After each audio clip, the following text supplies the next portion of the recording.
Hi guys, it's me Joanne. Welcome to my channel. So, ang video ko for today is question and answer pa rin sa depression, anxiety, panic attack.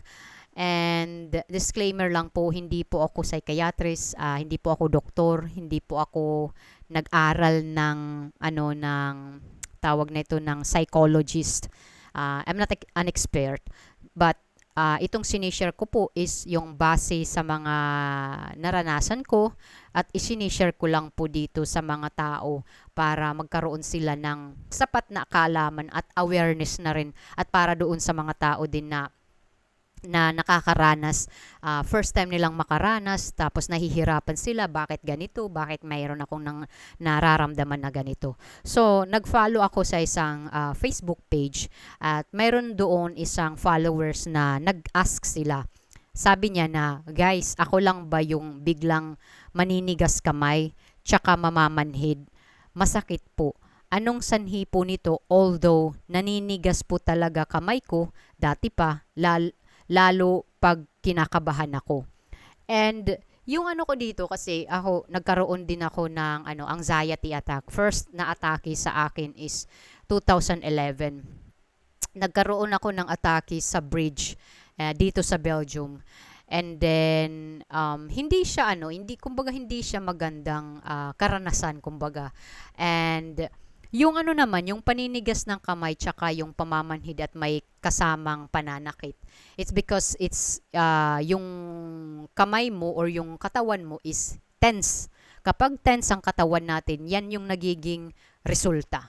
So, kapag nasa panic or anxiety attack mode ka, humihinga ka ng mabilis. Kasi feeling mo or akala mo sa isipan mo na hindi ka makahinga ng normal para sa iyo. Kumbaga yung yung tawag na ito yung signal na nagsisignal sa yung utak is sinasabi na hindi ka nakakahinga, hindi sapat yung paghinga mo. So kailangan mong bumilis ng paghinga. So yung ibang tao bumibilis yung kanilang paghinga, which is hindi maganda. So dito na papasok yung sinasabing hyperventilation. Kasi kapag mabilis yung paghinga mo, kumbaga, you inhale oxygen and you exhale carbon dioxide. So, ang labis na paghinga ay maaaring humantong sa pagbaba ng antas ng carbon dioxide sa daluyan ng ating dugo. Kaya yung iba nagkakaroon ng dizziness, nagkakaroon ng yung pamamanhid at paninigas, and it's because kasi nagkaroon siya ng hyperventilation. So ito yung nangiging sanhi ng paninigas ng kamay tsaka pamamanhid. At may mga kasama pa itong mga iba pang mga sintomas, hindi lang sa kamay, hindi lang sa pamamanhid, but also some of them all, kumbaga buong katawan, buong katawan. Depende kasi kung gaano kataas yung atake ng anxiety mo, tapos yung stress mo, tapos yung kumbaga yung signal na kinoconnect sa yung utak. Kasi nga kapag nagkakaroon ka ng hyperventilation, is just like automatically yung utak mo is kumbaga nagre-react, nagsisignal pabalik sa iyo na sinasabi na hindi ka makahinga. So kailangan kailangan kang huminga. So yung reaction mo, yung physical mo is magiging kumbaga hihinga ka ng mabilis. So something like that, kasi parang hindi ka makahinga, which is humihinga ka pero binibilisan mo kasi. So yun, nagkakaroon siya ng hyperventilation at nagkakaroon siya ng mga manifestation, yung pamamanhid, yung paninigas, may kasamang pananakit. Yung iba nga, yung akin nga is dito, tapos yung akin din yung aking chest talaga na para talaga siyang pinipiga, tapos nagbago yung kulay ng mukha ko, tapos yung intrusive thoughts ko is very massive, chaotic talaga na hindi mo maintindihan, na wala ka talagang kumbaga sa wala ka sa focus. Kasi nga maraming tumatakbo yung yung isipan mo, tas parang nagsasalita yung isipan mo na sinasabi na mamamatay ka, maghihinto yung mo, yung puso mo, magkakaroon ka dito ng ng heart attack or something like that. So, kailangan mo maghanap ng tao. So, ako kasi, yung akin, kaya ako nagkaroon ng panic attack sa bridge kasi nga, nagkaroon ako ng cultural shock. Tapos, yung temperatura nila dito is nanibago ako. So, kumbaga, hindi naging preferred yung katawan ko. Kasi nga, kung isa kang tao galing sa mainit na lugar tapos pumunta ka sa malamig na lugar, mahihirapan yung katawan mo. Although sa sa physical mo parang okay lang, pero yung katawan mo is nagre-react. So yun ang naging manifestation niya sa akin, sa katawan ko. So doon ako nag-focus. Kumbaga nagbibisikleta pa rin ako pero iniiwasan ko siya sa mga matataas. And of course, nung time na yun, wala pa naman akong sapat na kaalaman. So, iniiwasan ko siya.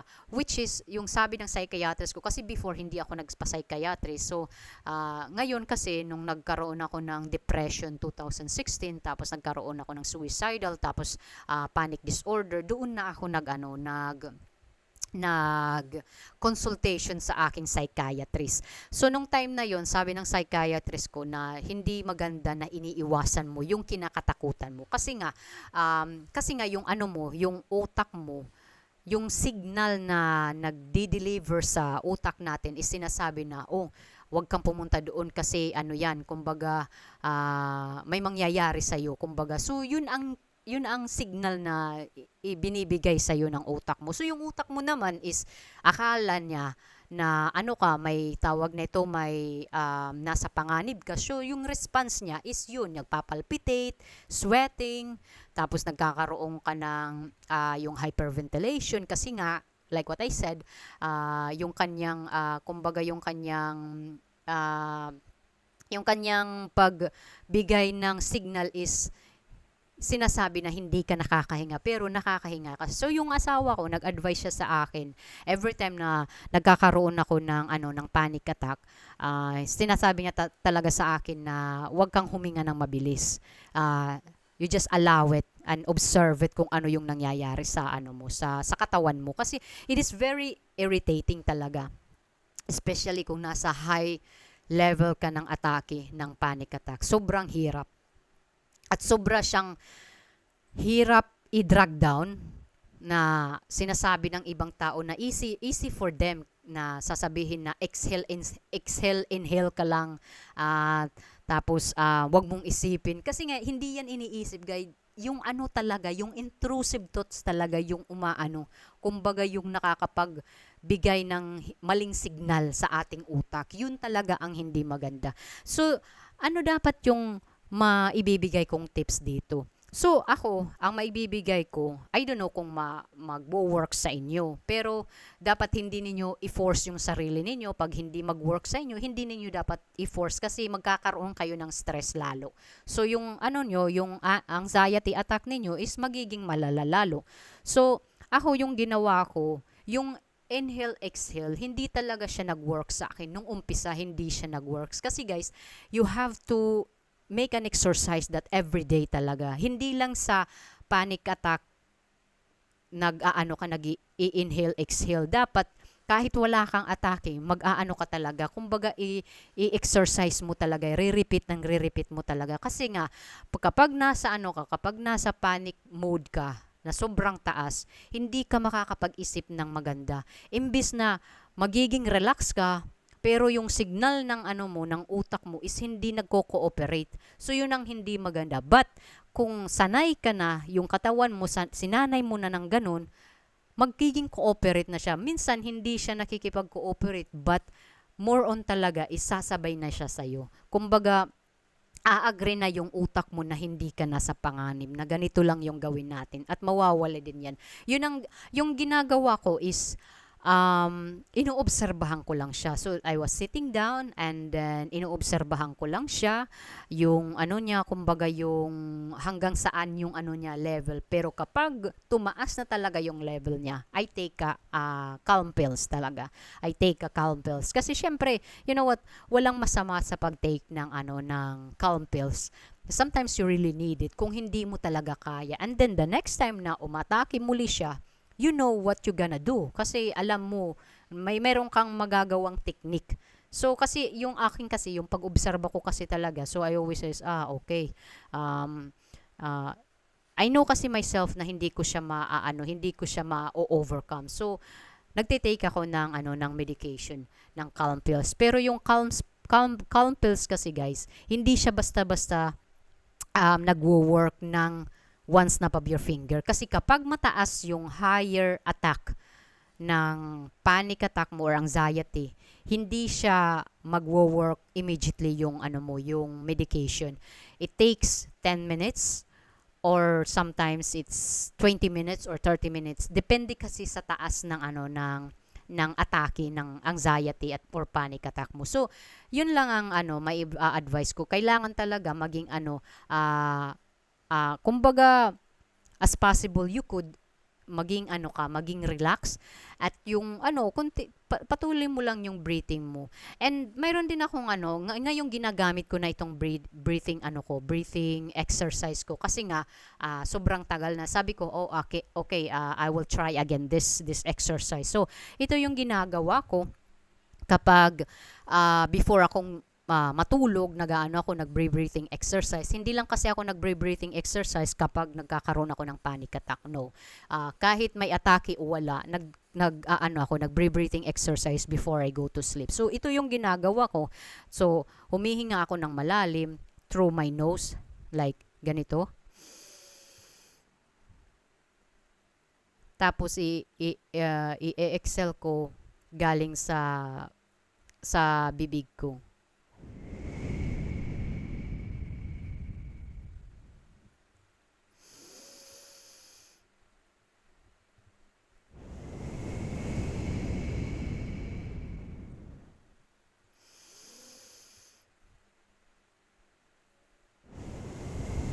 Kailangan yung paghinga mo, pag inhale mo, dapat i-hold mo siya muna. I-hold mo siya. Tapos, pag exhale mo, dapat parang ano, kumbaga, hindi mo bibiglain. Parang unti-unti, parang ano ba, parang ano lang siya, parang sobrang, i-ano mo lang ba, parang i-estimate mo siya na